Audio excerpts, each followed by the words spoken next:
कर पाओगे। ऐसे में अनंत ब्रह्मांड को एक्सप्लोर करने की तो आप कल्पना भी नहीं कर सकते। पर दोस्तों, आज हम अपनी कल्पना से ही अनंत ब्रह्मांड को एक्सप्लोर करने वाले हैं और इस सैर में आपको बहुत कुछ जानने को मिलेगा। इसलिए कुर्सी की पेटी बांध लीजिए, क्योंकि स्पेस वेदर बिगड़ने वाला है।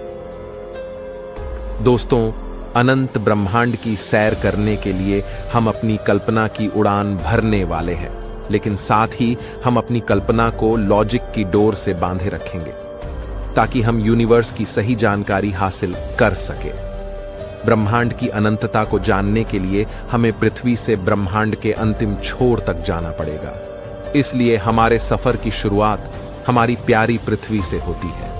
हमारी पृथ्वी, जिस पर हम सब रहते हैं, वह करीब 13,000 किलोमीटर की चौड़ाई में फैली है और पिछले 4 अरब साल से जीवन को अपने साथ लिए यह पृथ्वी सूर्य के चारों ओर घूम रही है। हमारा सूर्य हमें लेकर गैलेक्सी के सेंटर के चारों ओर घूम रहा है। पिछले 4 अरब सालों में सूरज ने अभी तक सिर्फ 20 बार ही गैलेक्सी के केंद्र के चारों ओर चक्कर पूरे किए हैं। ऐसे में आप समझ सकते हो कि गैलेक्सी कितनी बड़ी है। अगर हम पृथ्वी से सूरज की तरफ चलें तो हमें 15 करोड़ किलोमीटर की दूरी तक चलना पड़ेगा। एक इंसान के पैदल चलने की स्पीड लगभग 5 किलोमीटर प्रति घंटे की है। अगर एक नॉर्मल आदमी सूरज तक पैदल यात्रा कर पाए तो उसे 3,425 साल लगेंगे सूरज तक पहुंचने में। लेकिन अगर हम प्रकाश की गति से चलें तो हमें सूर्य तक पहुंचने में मात्र 8 मिनट का समय लगेगा। सूर्य खुद हमें लेकर 200 किलोमीटर प्रति सेकंड की रफ्तार से चल रहा है। लेकिन हमारा सूरज जिस गैलेक्सी में घूम रहा है, यानी मिल्की वे, वह खुद अपने अंदर ऐसे 100 से 400 खरब तारों का घर है और यह इतनी बड़ी है कि इंसानों द्वारा बनाए गए सबसे तेज ऑब्जेक्ट यानी पार्कर सोलर प्रोब, जो कि लगभग 7 लाख किलोमीटर प्रति घंटे की रफ्तार से चलता है, उसे इस गैलेक्सी को इसे पार करने में 20 लाख साल का समय लगेगा और सबसे तेज यानी प्रकाश की गति से 1 लाख साल का समय लग जाएगा। लेकिन प्रकाश से तेज गति संभव ही नहीं है, इसलिए हम अपनी कल्पना की उड़ान से आसानी से मिल्की वे के बाहर आ चुके हैं। दोस्तों, हम आपको बता दें कि मिल्की वे गैलेक्सी अंतरिक्ष में लगभग 600 किलोमीटर प्रति सेकंड की रफ्तार से चल रही है। यानी इतनी बड़ी गैलेक्सी ब्रह्मांड में कछुए की चाल से चल रही है। हमारे यूनिवर्स में करीब 200 अरब गैलेक्सीज मौजूद है और इन सभी गैलेक्सीज में अरबों खरबों तारे मौजूद हैं। इन असंख्य आकाश गंगाओं में हमारी धरती जैसे अरबों ग्रह मौजूद होंगे। हम एक संभावना जता सकते हैं कि इतने अरबों गैलेक्सीज में एक ऐसा ग्रह भी हो सकता है जो बिल्कुल हमारी पृथ्वी जैसा हो और जहां हमारी तरह जीवन भी हो। अगर हम और आगे चलें तो हम अपनी कल्पना से ब्रह्मांड के बाहर पहुंच जाते हैं और हम देखते हैं कि हमारा यूनिवर्स 93 अरब प्रकाश वर्ष में फैला हुआ है, जिसमें खरबों गैलेक्सीज मौजूद है। और आप जानकर हैरान हो जाएंगे कि यह यूनिवर्स खुद भी लगातार फैल रहा है। हम इंसान इसे ऑब्जर्वेबल यूनिवर्स कहते हैं, यानी कि हमारी धरती से हम जितनी दूर तक ऑब्जर्व कर सकते हैं वह ऑब्जर्वेबल यूनिवर्स है। लेकिन यहां आकर कहानी खत्म नहीं होती, बल्कि शुरू होती है। सवाल यह है कि जहां पर हम खड़े हैं, क्या वह यूनिवर्स इतना ही बड़ा है? क्या इससे आगे कुछ नहीं है? वैज्ञानिकों के अनुसार हमारा यूनिवर्स ऑब्जर्वेबल यूनिवर्स से 250 गुना ज्यादा बड़ा हो सकता है। दोस्तों, अभी तक हम ब्रह्मांड को इससे आगे नहीं जान पाए हैं, लेकिन सवाल यह है कि यूनिवर्स के बाहर क्या है? क्या यह यूनिवर्स खुद अनंत है, यानी इससे बाहर कुछ नहीं बल्कि यह यूनिवर्स खुद अनंत है, या फिर इसके आगे और भी ऐसे कई यूनिवर्स हैं, यानी मल्टीवर्स? वैज्ञानिकों के अनुसार यह संभव है कि हमारे जैसे और भी कई यूनिवर्स हो सकते हैं, यानी हम सब मल्टीवर्स में रहते हैं। अगर हम सब मल्टीवर्स का हिस्सा है तो हम एक ऐसी रियलिटी में रहते हैं जहां अनंत संभावनाएं हैं, यानी एक अनंत ब्रह्मांड, जहां बुलबुलों के जैसे दिखने वाले अनेकों ब्रह्मांड मौजूद हैं और अनंत में तैर रहे हैं। लेकिन जब हम इस अनंत की बात करते हैं तब हमारे सामने एक ऐसी सच्चाई आती है जो आपके होश उड़ा देगी। एक अनंत ब्रह्मांड के होने का मतलब है संभावनाओं का ही खत्म हो जाना, क्योंकि संभावना सीमित क्षेत्र में होती है, अनंत में नहीं। जब अनंत की बात आती है तो आप सिर्फ ये सोचकर रह जाते हो कि अनंत वही है जिसका अंत नहीं। लेकिन आज आप अनंत को फील करने वाले हैं कि इसका असली मतलब क्या है। यह आपको डरा भी सकता है और आपकी आंखें खोल भी सकता है।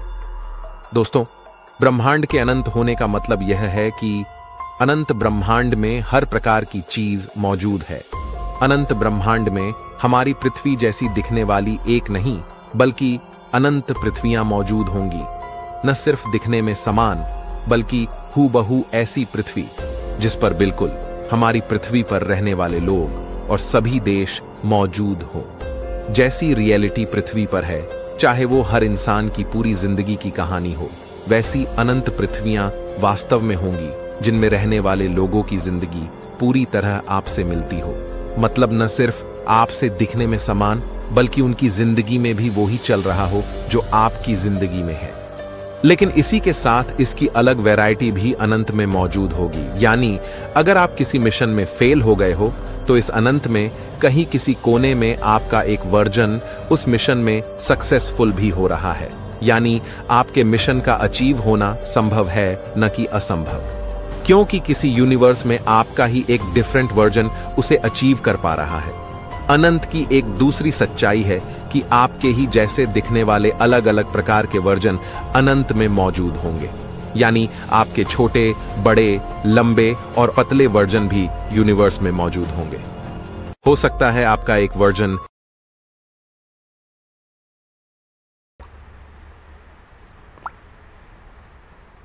किसी यूनिवर्स में डॉक्टर है तो किसी यूनिवर्स में एक्टर। इस तरह आपकी ही अलग अलग वैरायटी दुनिया में मौजूद होगी। अनंत का एक और सच ये है कि जिन फिल्म्स को आप देखते हैं और जिनमें बताया जाता है कि इनका वास्तविकता से कोई संबंध नहीं, वह अनंत में जाकर सच हो सकती है। कम से कम उनका कुछ भाग कहीं किसी दुनिया में मौजूद रियलिटी हो सकती है।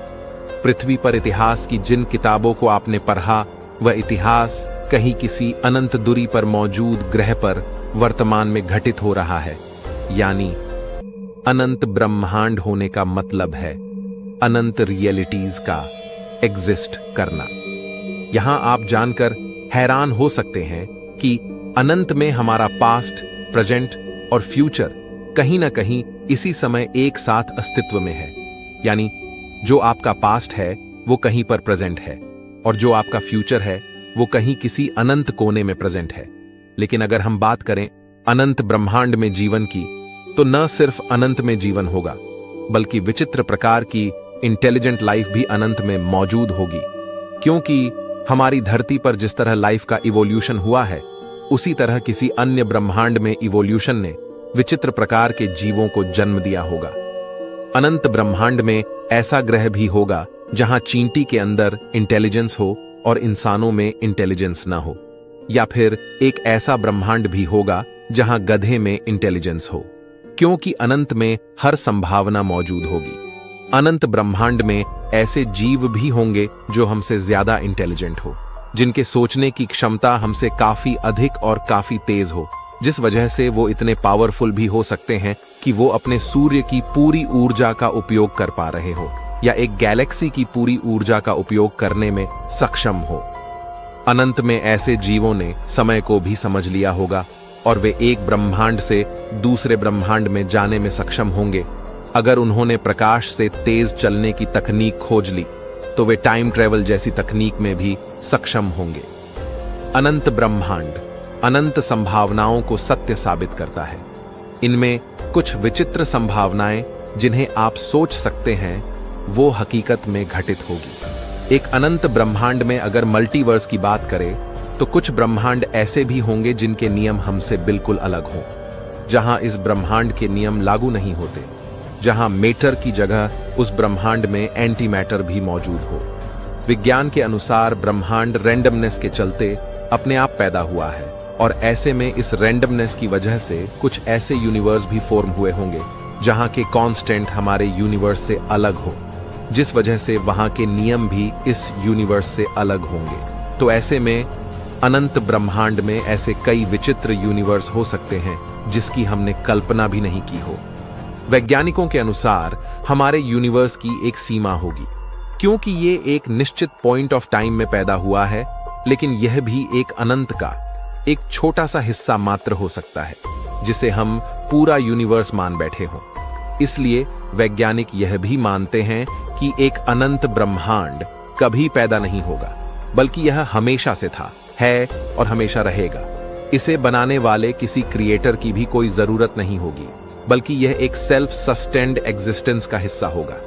लेकिन अब एक सवाल जो आपके मन में चल रहा होगा, अगर ब्रह्मांड अनंत है तो इस अनंत ब्रह्मांड में हम इंसान किस वजह से मौजूद है? आखिर हम यहां क्यों एग्जिस्ट करते हैं? हमारा मकसद क्या है? इस अनंत के सामने अगर हमारी कोई हैसियत नहीं है तो इसके होने का मकसद क्या है? हम इस